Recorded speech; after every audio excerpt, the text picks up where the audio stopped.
You're listening to the Comic Crusaders podcast. I am your host, Al Mega, CEO of Comic Crusaders and Undercover Capes. In this show, I'm sitting down with creators from all walks of life to talk about inspiration, process, the lessons they've learned, and a whole lot more.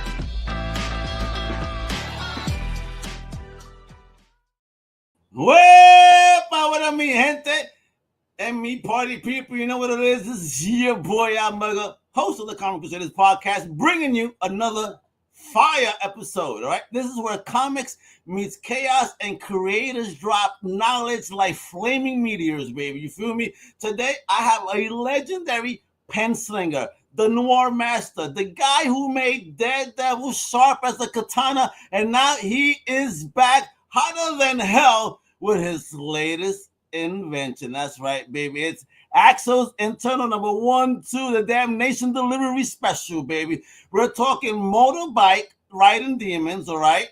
Cursed deliveries, and a whole lot of mythological madness, all right? So buckle up, folks, because we're about to take a wild ride through the underworld of creativity with the one, the only, the master himself, the big boss legend, D.G. Chichester. How you doing, homie? My God, Al, you got to bottle that, man, and sell that. That is like, that energy is beyond. That's like incredible. I am jazzed up for the whole evening. Just with that. Let's go. Listen, baby. When I talk to legends like yourself, and you want to come on the Comic Crusaders podcast, come on, and then you got a fire project. I mean, you guys inspire me. You guys are the gasoline to this energy, baby. So we're about to rock and roll. You ready, Dan? I'm ready. Go for it. Whatever you want to take us, we'll go. All right, bet. So you've taken us through the alleys with Daredevil, and now you're ripping down hell's highways, if you will, with Axel, right? So what is the fire for Axel's Infernal that the big creative brain of yours has come up with here? Give people the pitch. I've always been a big horror fan, right? Giant horror fan, back to the classic, Frankenstein's, the Draculas, all up through like Sam Raimi's crazy Evil Dead. I remember seeing Evil Dead like on 42nd Street. 42nd Street was 42nd Street, like when it really had. Old school 40 dudes with the arcade, the karate shops, right? That you can exactly. Get the stars and the swords. You'd go to the movie theater and it would be playing E.T. on one side and Maniac Cop on the other side. The good old days, right? And Debbie does Dallas on another. Exactly. Or sometimes all three at once. You got to figure it out. So, I love that grindhouse feel. I love that sort of like, action, adventure, horror, take. And so this idea came to me, and Carl Waller, who's the guy who pencils it and inks it, a long time ago, almost 20 years ago, as a matter of fact. But the whole idea is that, everyone thinks of hell and they think of, Satan, horns, the tail, and they think that's all that hell is. But if you go through your history books, every single culture that's ever existed has a different hell. The Mesopotamians had a certain hell. The Egyptians had a hell. The Aztecs had a hell. Everyone different. The Chinese had a different hell. The Japanese. And so we said, all these hells are competing with each other. They all want to be believed in. Everyone wants to be, have somebody have faith in them. So these hells got together and they created something called the Underworld Transportation Authority. And so they want to deliver hell on earth so that people will believe in these hells more. The Egyptian hell, they want more people to believe in it. The Japanese hell, they want more people to believe in it. The Viking hell, they want to come out on top. So basically, there's a delivery service, a Damnation Delivery Service, that is trucking pieces of hell from down below up to Earth. But the only way they can do it is by shanghaiing human drivers to get behind the wheels of these rigs, to get behind the wheels of these 18-wheelers that can cross the dimensional barrier. They have to be living people. They can't be ghosts. They can't be demons.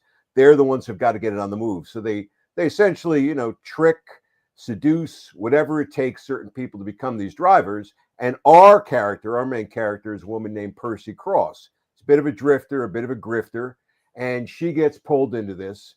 And now she's got to team up with a veteran driver named Virgil Shift, and she's got to both make these deliveries, which she doesn't want to, and at the same time try to figure out how, excuse the pun, how the hell she's going to get out of this, because nobody wants this job. This is the literal job from hell. So it's a wild, weird, scary, sarcastic ride through all these dimensions, all these hells and just crazy, big visuals. You've seen some of these. You can see some of these behind me right now. That's weird, folks. We're gonna pull up your Kickstarter notification page. Excellent. That video, and people are going to get a tease. All right, but of course we got to build up. We got to build up to that, baby. We got to make them want it. You know what I mean? Oh yeah. So the Damnation Delivery, damn, bro, for real. That name just slaps, baby. Was that the working title, like from the start, or did it kind of like rise from the pits like a bat out of the storytelling hell? I love your questions. Sometimes people don't think, and you are right there. The original title was Route 666. That was a while back. And that feels generic, actually. and we thought we were being really clever with that title.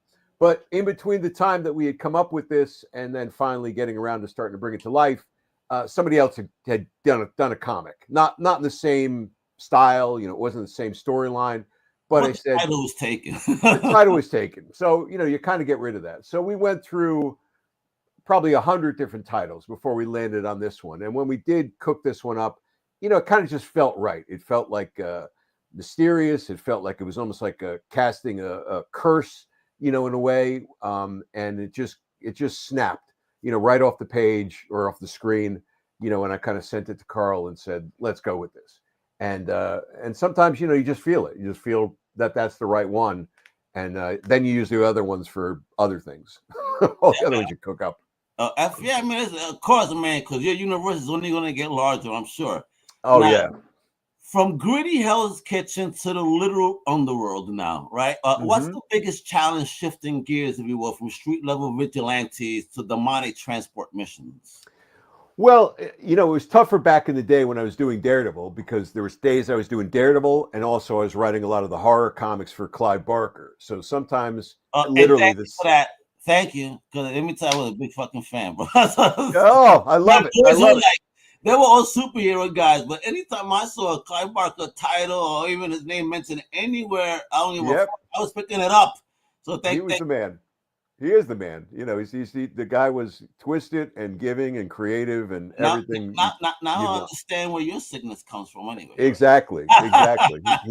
He said Dan always brings it. And then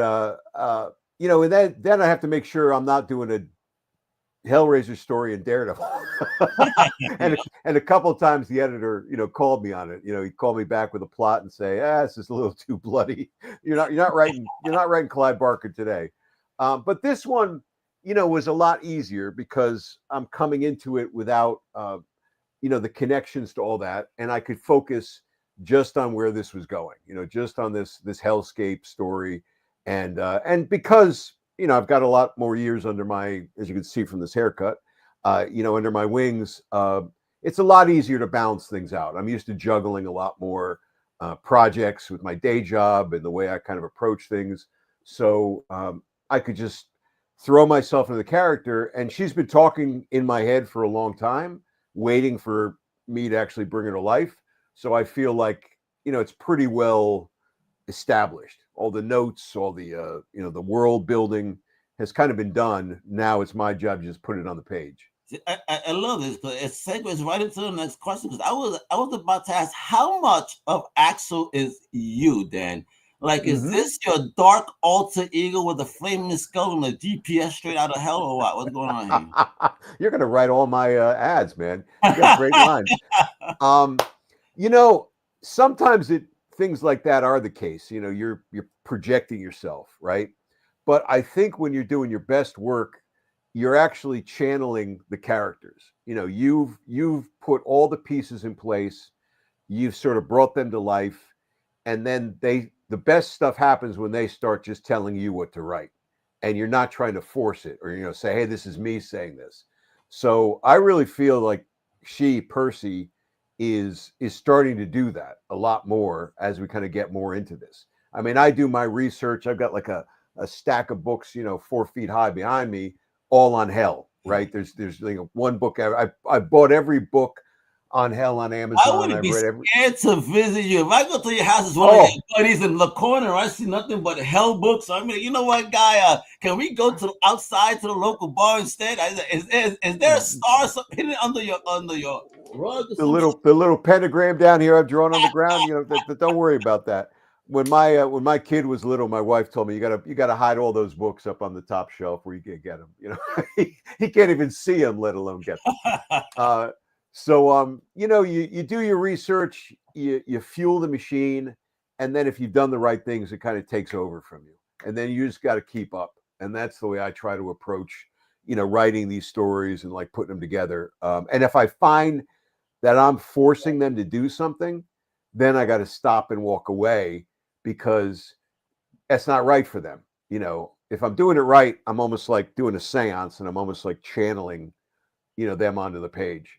I love it because this is what I was about to ask you. Because this book in particular blends, you know, supernatural horror, grindhouse action, right, and pop culture satire. So I was going to ask, how did you keep that wild cocktail balanced in the storytelling? And that's a great, yeah. I mean, that's a great question. That's probably the toughest part because, you know, it's really easy to slip into the whatever, the sarcasm, the satire, the weirdness.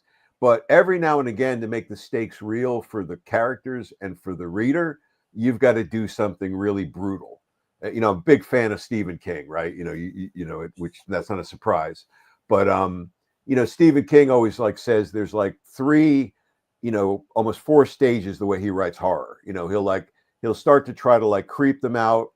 You know, he'll if that doesn't work, you know, he'll turn the dial up a little bit and he'll you know, really kind of get them really anxious. And if that still's not working, he'll just discuss them, you know, just like, you know, go right for the, you know, the gruesome factor. So I find that, you know, I've got to make sure that I'm tracking back and I'm not just doing, like you said, the satire or the parody or the weirdness. You got to always make the stakes real for the character. Mm-hmm. She's got to be in danger. The reader's got to feel like there's that moment of, oh my God, this is really upsetting. And in horror, I think especially in comics, you know, there's a lot of tendency to just go for the gruesomeness. You know, I picked up a lot of books that are horror oriented and it's like, oh, we got the best names in comics. We're doing all new things in horror. And I turn the page and look, I got to rip somebody open from, you know, from throat to crotch. Well, you know, big deal. Like that's not really very effective.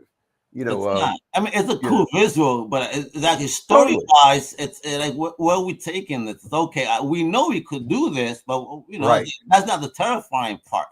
Right? No, it's totally. I mean, I was talking to Christopher Priest at a convention I was just at, and he was talking about because he does like Vampirilla and like a lot of you know those type of horror books himself, and you know, he says he's always talking to artists and trying to say more black on the page. You know, you got to get things coming out of the blackness, out of the shadow to really kind of create that as opposed to just doing everything, you know, straight on. You got to create that. Hammer work. Hammer was easy, but Hammer knew how to build ambiance, style, you know, shadows, as you're saying. They knew how to do that. So maybe the story was whack, but man, did it build ambiance where you're like, you know what? As cheesy as it is, I love this shit because it makes me feel something. That's it. That's it. And you got to be, you know, when there are those shadows on the screen or on the page, you know, the tendency is you want to explore it more. You want to lean into it. You want to find out what's around that corner. When everything's right in front of you, I think, you know, there's no mystery to it. So you're kind of like, you know, oh, I'm just going to turn the page. I'm just going to keep going. So you got to deliver on that and dole it out like a little bit at a time, as much as you are then doing a big visual that might be about the action or maybe something really gruesome if the moment, you know, hits. In this second issue, you know, that we're putting on Kickstarter right now, you know, there's a horrific scene, you know, where this main demon, who's sort of the dispatcher working for that underworld transportation authority, puts Percy literally through the ringer. I mean, he puts her under the wheels of this truck as a threat to say, you got 2 choices. I'm going to let this truck go on, or you're going to sign this paper. You know, basically, you're going to sign up with us. And it's not a happy moment. You know, I gave it to a friend of mine to read when I wrote it, and he said, "This is brutal. This is like hard, you know, to read, to visualize." But that's what it required at that exact moment in the story. Did they take a step back from you after reading, like, you know, before they said anything, like, you know, yeah, he put that Hannibal Lecter, like, kind of like, you know, Lucite in front of me, you know, like, listen, you're here to stay back there. Do not touch me. Do not look at me.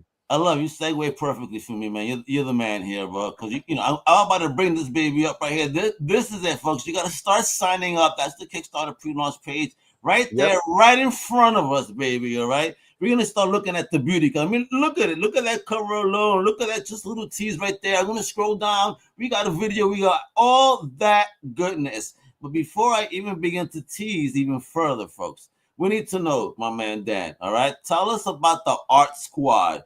I mean, who's and just the team in general, who is helping you bring this hellish highway to life visually, and what makes them perfect for the ride? Oh man, you were so good with these segues and these questions. Well, Carl Waller is the penciler and the inker, and he's the guy, I sort of came up with this with. And so Carl has done like a lot of work, some work in comics, but a lot of work in gaming. That's where he's made a lot of his bread and butter there. So he's the one who's designing these characters, the wildness of it, the weirdness of it. He's bringing that to life, and panel by panel, he's doing the storytelling. And Wes Wong is the guy who's doing the colors. And Wes has got a great, vibrant technique. You can see it right there. But what he's also doing, which I think is really clever, is the two of them have come up with this scheme, which I think is really smart, where when we're in the real world, because we cross over between the real world and the hell world, they sort of reversed what you'd normally expect. Because when you think about hell is all shadows and darkness and dreariness and that kind of thing. Well, the real world here is actually a little less saturated. So when you go to the other side, that's where they really turn the dial up and things get more exaggerated. So our hells are kind of blowing people away with the color scheme itself. And then Pat Brousseau, who was a Eisner-nominated letterer who I've known for a long time, is doing the letters. And lettering is sometimes the unsung hero, I think, of comics.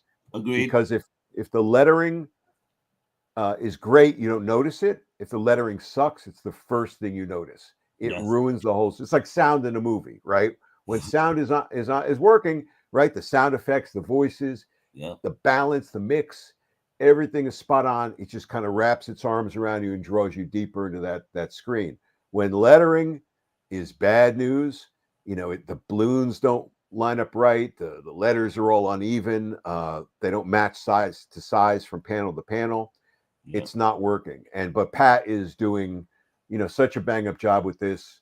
The sound effects, the lettering, the sense of character, the sense of balance on the page. One of the things we chose to do is there are no borders around the balloons. He's doing kind of like what I would say is like a European style, which is a subtle thing, but it allows the art and the lettering to kind of, cinch together a little better in some ways. So, it's a good balance of a team. And, fortunately, we got all these guys. I mean, Carl was always part of it, but bringing in, this other band of talent just makes it feel like it's the right cinch up of everybody. Excellent. Let's go ahead and check out this pre-launch video real quick, folks. I need you guys to see what is popping, why you need to be supporting this stuff. Let's check it out together.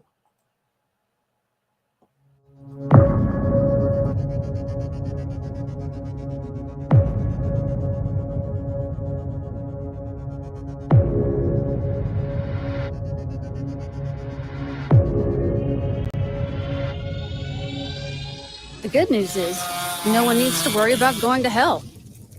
The not so good news, we're bringing it right to your doorstep. My name is Percy Cross, and I work for the Underworld Transportation Authority. Every culture has a version of down below, and every bad place wants attention. So we truck the Infernal on 5 axles of a possessed rig that calls herself Smokin' Sammy. Damnation delivered overnight and across dimensions for all faiths and every sinner. I share the wheel with a co-driver named Virgil, covered in scars, sigils, secrets, and swinging a mean crowbar. I've got a demonic dispatcher out for my soul, and a road ahead full of ruin and menace. Maybe these assholes think this girl's just going along for the ride, but I didn't ask for this gig. So when I find my way out, there will be hell to pay.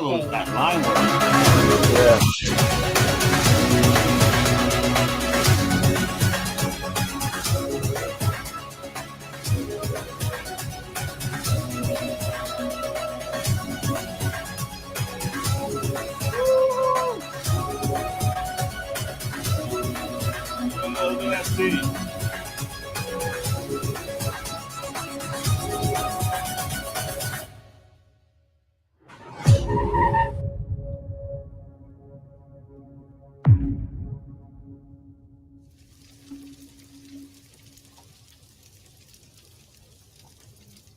That looks pretty good. That looks absolutely fantastic. Holy smokes, man. What is popping there, bro? Jeez. It's a good trailer. It's a good book. You know, Carl's stuff is cooking. Wes is cooking. You know, you don't see Pat's work right in there right now, but you know, like I said, everybody's on task for this thing. And you know, it's gonna have below, folks, right there. That's the Kickstarter pre-launch. Go ahead, you get notified for the launch. Again, look at that. Look at that artistry right there. Look at those colors, how they pop, man. They're not playing, yo. Look at this. And that look and that demon, that shit is wow, bro. I love it. Yeah, he's a bad character. It's Necro's Terminal, who's the dispatcher who like controls their lives and you know runs all of North America. Goes through him, so he's running not just them, but you know all these other truckers with deliveries from hell. And his thing is like, man, you got to deliver on time. You know, you're on the second late, and there's literally hell to pay. God, so he was like the original. What was that pizza? The Domino's pizza, 30 minutes or less. You better get exactly. He got fired from there, and then he got hired by hell. So apparently, he goes, "Well, you did a good job on Earth, and they hated you for it." So I think this is your perfect thing. You know what I mean? We're gonna pull you down. Exactly. That might be one of our rewards. We'll do like a pizza in 30 minutes or less. You know? Yeah. Well, you better hope they live right next door to one. They ain't get something with Bubba. Now, let me ask, bro, how is your experience in classic comics shaped how you're approaching crowdfunding and indie publishing today? You know, I would say my experience in traditional comics would have done nothing for me, really, because my experience there was so dependent on working for a big publisher like Marvel or DC or Dark Horse or Milestone or anybody like that. You know, handing in the story, and then of course they get to do everything. You know, they do everything. They bring the book together, they market it, they push it. But for the last 20 years or so, I've been working in marketing. Like I've been working in advertising, and so that's been a lot more hands-on work, putting projects together. That's been understanding, you know, how you get the word out about yourself, about a project. So that's been something that's had to come, you know, to the forefront of this for a Kickstarter is, you know, how do I get in touch with people like yourself? How do I get the word out? How do I do social ads? How do I put a book together, right? From the digital point of view. Now, you know, because when you're doing a Kickstarter, you're everything, right? You're taking those pages that Carl's doing, you're putting them into a page layout program. You're assembling that with Pat's lettering. You're running that through the printer. You're looking at the proofs. You've got to wear so many hats. That's something that some things in comics prepared me for that because I started off as an editor. So, but that was a long time ago. So I've had to reactivate some of that thinking because you know you got to stay on schedule. You got to do the fulfillment for the people because this is issue 2. You know, issue 1 fortunately was funded, then we had. Was that your first Kickstarter project? Yeah, it was good. It was a good feeling. Yeah, nice. And your first look at you, 1 for 1. You got that rookie. Now you're jumping into your sophomore year. I know. Hey. And hopefully not being a one-hit wonder, right? You know, I really doubt that because this book is looking beautiful now. What's the expectation here for this baby right here, folks? With that link below, when is that baby going live? What's your expectation? Well, you can see right now on the screen, we got 50 followers in the pre-launch. I would like more than that before I go live. Okay. You know, I'd like at least, you know, I'd love 150. But I'd like it to get to at least 100 because I want attention on it. And, you know, I want people to kind of really help back us through this. When we launched the first one with just 50 and we funded, but we just barely got over that line. And I don't want to be in that situation again. I want to be able to, this number is going to be different. It's not going to be as high as the first one was. That's when you lost your hair, right? During that first campaign. That's why your hair's short now. That first campaign. Exactly. This is all fake, man. I spray painted this on just for the show because I lost it all, tearing it out, like going through that. That's the tricky thing too. We started off really strong, and then it dips down, and then you're trying to think of how do I get the numbers back up. So you're working straight through for 30 days. You're not just pressing launch on that project and sitting back and saying, "Oh, watch the money roll in." You got to keep working it. You got to set up podcasts. You got to do interviews. You got to do social ads. You got to write stuff for newsletters. You got to keep that that story out there. You got to ask everybody every friend every professional do me a favor, get the word out. So and then they get sick of talking to you, but but it's what you have to do. Let me ask, why Kickstarter? There's so many different crowdfunding platforms out there. So what was it about a Kickstarter that you thought was attractive for this campaign? Well, I mean, I did some research. I did a lot of research, and it still seems like Kickstarter has the most activity around comics. Like I know some people who've done a lot of great work on Indiegogo, and they've got some traction there. Some have gotten a lot of traction there. But for me, at least, I was saying, well, where am I going to get the most attention in terms of activity? And Kickstarter still seemed like it had the most going on. It's not the best, interface to kind of upload all your artwork and things like that.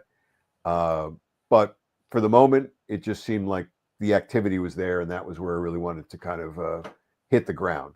And I've had some people like Graham Nolan. He was famous for Batman and Bane, who's been really good. He's done a lot of successful Kickstarter and Indiegogo projects. Yeah.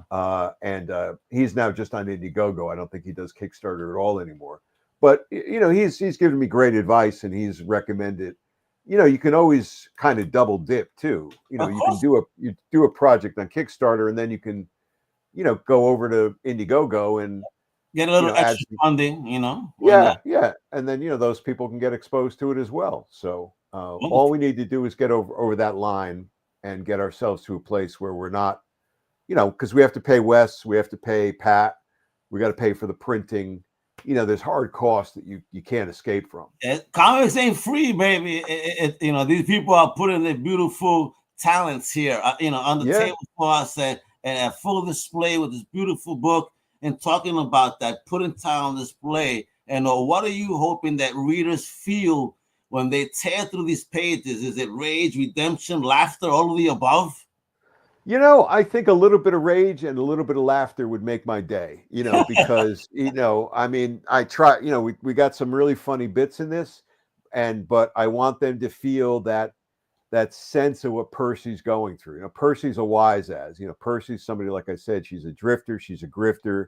She's been on the road by her own choice, for a while. She starts off the story when we first meet her in issue 1. She's a petty thief. She's robbing some guy's dead wife's pearls, just because she can. She's grabbing his cash, to just kind of fund her life. And so she's not really thinking about other people. Situations happen that start to force her to have to think about somebody beyond herself. So when she gets squeezed into this like servitude, right? I want people to feel what she's going through. I want her to feel that attitude you heard in that trailer. When I find my way out of this, there's going to be hell to pay. That's the sort of feeling that people should get out of this. But, you can see from the artwork, and you can see from the road trip aspect of it, there's some high energy here. There's some high action. So yeah, I want them excited. I want them, hungry for issue 3. Let's go. Now, if this project had a theme song, what would it be? Is it classic metal, punk, rock, or some haunted trap beat? No, I know the theme song. Let me look it up here. Yeah, just. He goes, I got this. It's Runaway Girl by Alice Merton. It's either that or In Hell I'll Be in Good Company by the Dead South. So those Oh are my man, those are my two soundtracks that go through my head, I dig it. on this book. I actually put together a Spotify soundtrack for the first issue, that was all like music Oh, to fire. listen to as you read this book. So it was a bunch of like little metal, little Devil Goes Down to Georgia, all things that were kind of like playing it out that way. I see. Oh, well, you're perfect, bro. I love it. You be taking me into the right direction here. Do you have any special shout outs or maybe backer exclusive goodies for your day one fans or digital demons that you want to tease? Yes, absolutely. I mean, day one's going to get discounts on the book itself. They're going to get discounts on the digital copy. There's going to be a special digital copy that is actually going to have my script in it, so you can sort of go page by page and you can see, for people who are into like how comics are created, you can see the artwork right up against the page that it was, based off of. So you're going to be able to get the full comic, but also that we're going to have some special artwork, original artwork that's going to be available. And I'm looking into, and maybe you can tell me what you think of this. Somebody said, maybe do like some metal trading cards or collector's cards, which I have not done before. Stack, baby. Get them cards done. Collect the cards, man. Heck, fucking yeah, bro. Yeah. Nice dope art in the front, original with their stats in the back, whatever. Totally. You want to do? Fuck yeah, bro. Totally. That's it. I'm all in now. I'm all in now. So those will be the specials, the day one specials. So if you sign up for the pre-launch, you're not just showing me that, this is something you want to get behind. You'll get the first notice of when you can grab all that stuff. You hear, folks? Now, finally, if someone's still sitting on the fence, looking a little nervous at the Kickstarter link, like, should I get notified? What would Percy say to make him pledge before the flames catch up? She would do a little come hither look, and she said, "Come on, look at me. Come on, don't you want to spend time with me? What's the matter with people?" It's not like 42nd Street. Exactly. Like I said, we're going right back to the old 42nd Street. Listen, when you support a book, especially in pre-launch, you're just supporting like comics and creativity. There's no risk to you right now. It's not like you're putting your money out there. You're seeing the bigger detail. You're getting on the road, getting in the truck, not to buy right now. You're getting in to support everything we're talking about, right? Creativity, creators, comics in general.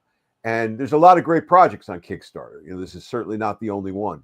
But I think, it's all about understanding what gets you jazzed about comics. If it's just a superhero, which is great stuff, this is not the book for you. But if you want to get that exposure that there are more crazier things out there, and that you're fueled by, wise as people, weird as demons, and, kind of high action and crazy horror, this is the book for you. Yeah, baby. Let's go. I dig it, folks. Listen, that's the link below. It's also in the show notes. I make things easy, right? You also got to follow my man DG on the social medias. For us on the Substack, he has that storymaze.substack.com. Tiny URL is Axel's Infernal, right? Then you go to Bsky, Axel the Gram, all right? DG Chichester right there, right? I'm all over it. Over it. Say hi, send me a message. Yep, call me out. I'll get right back to you guys. Love getting in touch with people. And, if you get a chance to back us and read the story, I want to hear what you think about it, and keep us making it better and better. Yeah, there you go. Go to the Kickstarter page right now, all right? Press that button, notify me, and launch. Be one of the day ones, baby. He got some special stuff up for you, some discounts, you save some money. And don't bullshit me out, bro, because tax returns are coming in, so right. We got the paper. Don't be giving me no excuses now, folks. Right? That's right. The majority just filed the other day. So Right. So that money coming, baby. So we always support amazing creators like my man DG here and his squad, which are amazing. So again, the links are below, the socials, the Kickstarter. DG, man, thank you for your time, your energy, your creations. You are a boss, brother. So a legendary boss. So as the fans creator, thank you, bro. Thank you for entertaining us and doing the amazing job you have done in your career thus far. You've given me a great platform to talk up things here, and I cannot say enough about your enthusiasm and your energy. I'll tell you, dude, you've got me all hyped for the whole rest of the evening. Hey, wait, but who needs coffee? Who needs Bustelo when you got Mega, baby? Where, exactly. There we go, folks. Again, thank everybody that tuned in. I saw y'all in the background. Y'all stay quiet still, please. Just, comment. Ask some questions. My man DG was ready for y'all. Ask those nice, saucy questions about the amazingness of this book and get some insight, all right, and more. But anyway, it's all right. Again, the links are below. Make sure you click them. Support independent comic books. Support amazing creators. That's what it is. It's Mega Comic Crusaders Podcast. Hasta la próxima, mi gente. ¡Wepa! Thank you for listening to the Comic Crusaders podcast. If you like the content, please subscribe and turn on notifications. Also, please visit comiccrusaders.shop and our extended podcast family over at undercovercapes.com. And also make sure to download the Comic Crusaders app on the Google Play Store today.